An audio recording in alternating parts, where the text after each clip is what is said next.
किसी भी देश की वायुसेना कितनी स्ट्रोंग है डिपेंड करता है कि उसके लड़ाकू विमान कितने हेवी एमुनेशन कैरी कर सकते हैं, कितना गोला बारूद और किस तरह के मिसाइलों से लैस है और उन मिसाइलों में किस तरह की तकनीकों का इस्तेमाल किया गया है। वो अपने टारगेट को डे में, नाइट में, किसी भी कंडीशन में हमला करने की क्षमता रखते हैं या नहीं।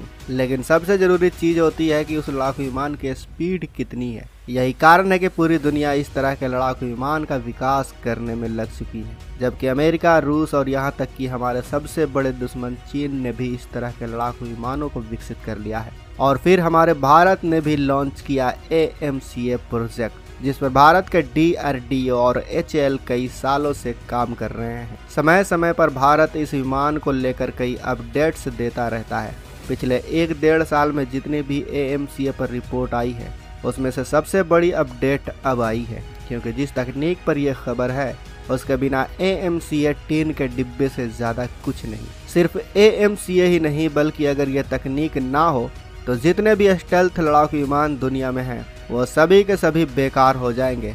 और इसी तकनीक को लेकर अब ADA ने बहुत बड़ी खबर दी है। तो चलिए जानते हैं कि आखिर ये तकनीक है क्या। दोस्तों, दुनिया में जितने भी स्टेल्थ लड़ाकू विमान हैं या बनाए जा रहे हैं, उन्हें स्टेल्थ बनाने में 2 चीजें सबसे अहम भूमिका निभाती हैं, जिनके बिना कोई भी लड़ाकू विमान स्टेल्थ नहीं बन सकता है।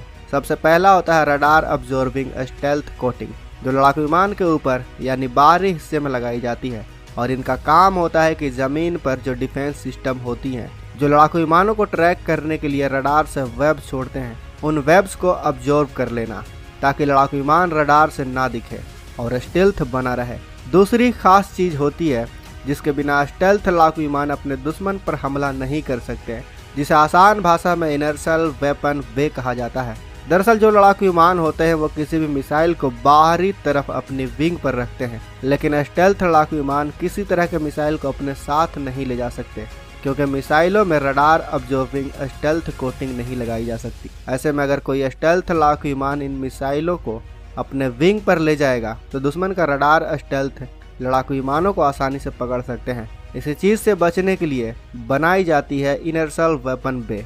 अगर आप ध्यान से देखें तो यह बिल्कुल फाइटर जेट के अलमारी जैसा लगता है, क्योंकि जिस तरह हम अलमारी में कपड़े रखते हैं उसे बाहर से बंद कर देते हैं यानी छिपा देते हैं, उसी तरह से लड़ाकू विमान की बेली पर इनर्शियल वेपन बे को बनाया जाता है, ताकि लड़ाकू विमान में मिसाइल को तैनात करके उसे बाहर से बंद कर दिया जाए। इन्हीं 2 खास चीज़ों से एक लड़ाकू विमान स्टेल्थ बनता है। और जब इन विमानों को किसी पर हमला करना होता है तब इस इनर्शियल वेपन बे को खोल दिया जाता है और उसमें मिसाइल या बम को लॉन्च कर दिया जाता है, जिससे दुश्मन को पता ही नहीं चलता कि कौन से लड़ाकू विमान ने किस जगह से हमला किया। यही कारण है कि इस पूरी की पूरी फैसिलिटी को बीस्ट मोड भी कहा जाता है। और अब ऐसा ही बीस्ट मोड आपको हमारे AMCA में देखने को मिलेगा, क्योंकि 22 फरवरी को BEL ने ADA के साथ एक बड़ा MOU साइन किया है, जो AMCA को बनाने में लगी हुई है। इसके तहत दोनों संस्थाएं मिलकर एक इनर्शियल वेपन बे के डिज़ाइन पर काम करेंगी। हालांकि अब बात करें कि कितने ज़्यादा मिसाइलों को AMCA के इनर्शियल वेपन बे में लगाया जा सकता है, तो जितने ज़्यादा वेपन बे में होंगे उसका मतलब लड़ाकू विमान उतनी ही ज़्यादा बड़ी और भारी भरकम मिसाइलों का इस्तेमाल कर सकता है। लेकिन अभी तक ये नहीं बताया गया है कि AMCA के इनर्शियल वेपन बे पर कितनी मिसाइलों को रखने की जगह होगी, पर यह जरूर बताया गया है कि AMCA अपने साथ 1.5 टन के हथियारों को ले जाने में सक्षम होगा। दोस्तों, आज के इस वीडियो में बस इतना ही, लेकिन जाते जाते हम आपसे एक सवाल करना चाहते हैं कि आपको पहले से इनर्शियल वेपन बे के बारे में पता था? हमें कमेंट बॉक्स में अवश्य बताएं। बाकी वीडियो अच्छी लगी हो, वीडियो में दी गई जानकारी अच्छी लगी हो तो इस वीडियो को लाइक करें, अपने दोस्तों के साथ शेयर करें, और अगर आपने अभी तक इस चैनल को सब्सक्राइब नहीं किया तो इस चैनल को सब्सक्राइब कर लें, ताकि हमारी आने वाली वीडियो को आप मिस ना कर सकें। मिलते हैं अगले वीडियो में।